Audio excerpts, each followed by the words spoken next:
Hey friend, Adam from CloudSpot here. In this video, we'll be reviewing our analytics section, exploring client favorites, and reviewing the contact section as well. Let's dive in.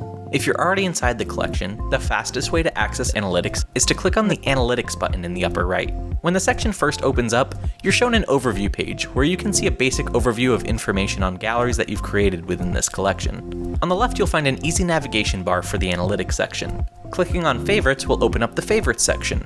Here, favorited images are separated by gallery name and broken down even further by visitor email address. Clicking on an email address will show that person's favorites. Hovering over an image will show some functionality for viewing and sharing.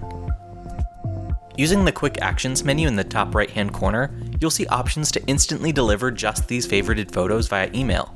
You can also quickly download the images to your computer, create a new folder in your collection of just these photos, and also copy the file names to your clipboard.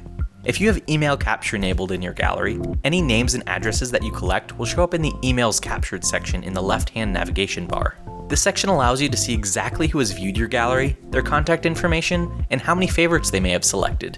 You can also easily send them an email, add them to your contact list, or save all these emails to your computer.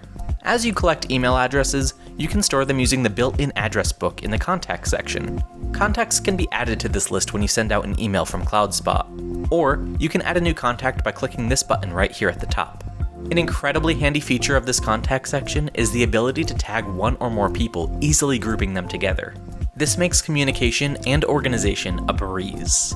If you have any questions about CloudSpot, feel free to contact us in the chat bubble here in the lower right-hand corner. We're here and we're happy to help.